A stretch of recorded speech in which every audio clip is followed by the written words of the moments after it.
Здравствуйте, дорогие друзья! Я рада приветствовать вас в нашей онлайн-школе по финансовой грамотности. Сегодня наша тема – банковские карты и как отличить дебетовую карту от кредитной.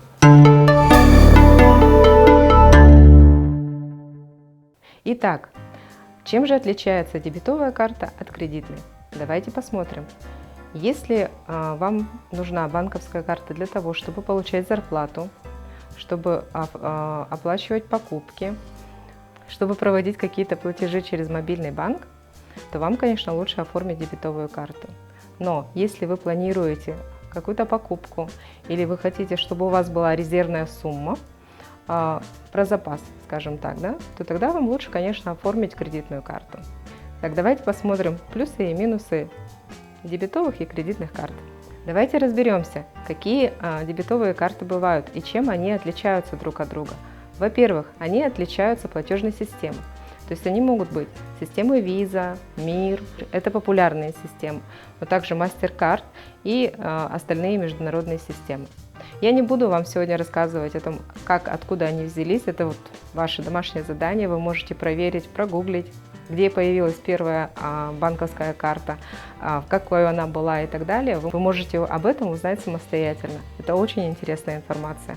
В России для получения пенсии, социальных пособий и так далее, остальных выплат оформляют карту МИР, и это обязательное условие.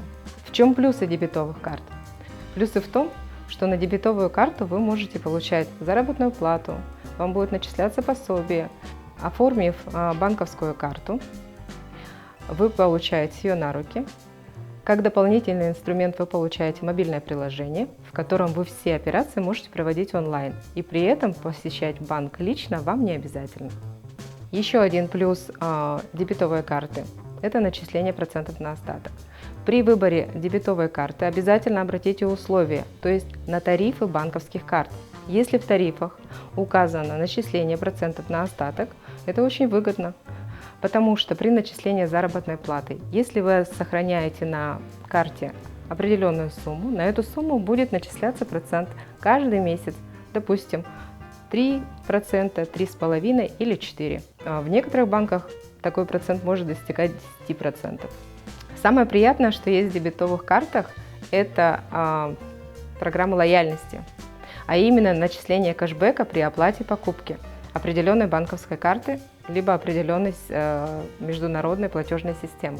Кэшбэк – это возврат денежных средств, то есть те деньги, которые вы потратили при оплате покупки, частично будут вам возвращены.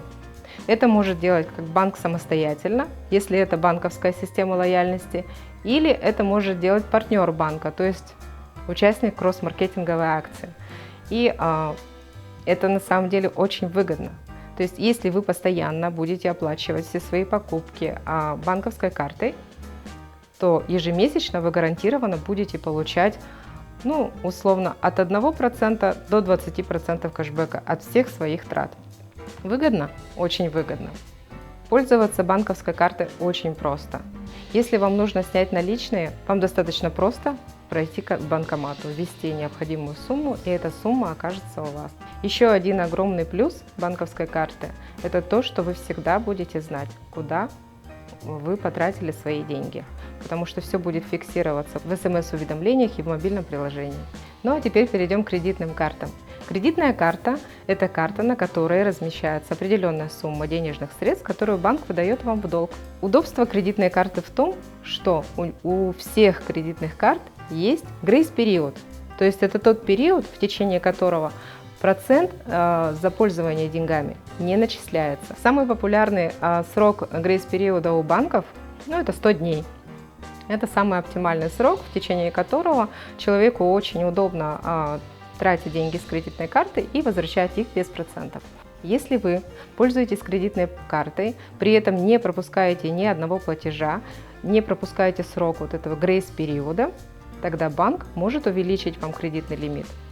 Но если вдруг вы захотите закрыть кредитную карту, вам обязательно нужно написать заявление о закрытии кредитной карты и вернуть ее в банк. Если вы этого не сделаете, и если вдруг у вас на кредитной карте не хватает даже 1 рубля, это может привести к тому, что у вас образуется долг. И если вдруг пройдет, ну, скажем так, несколько лет, и вы не пользуетесь этой картой, вам может прийти такое неприятное извещение о том, что у вас задолженность по кредитной карте, хотя вы ею не пользовались. Будьте очень внимательны, всегда следите за балансами карт.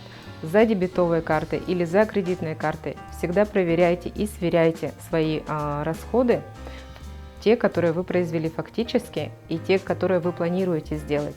Обязательно сверяйтесь, чтобы не попадать в неприятные ситуации. Если вы хотите оформить кредитную карту, обратите внимание на тариф и на условия по пользованию кредитной карты. Обязательно прочитайте кредитный договор. Это очень важная информация, с которой вы должны ознакомиться, чтобы потом не попадать в неприятные ситуации.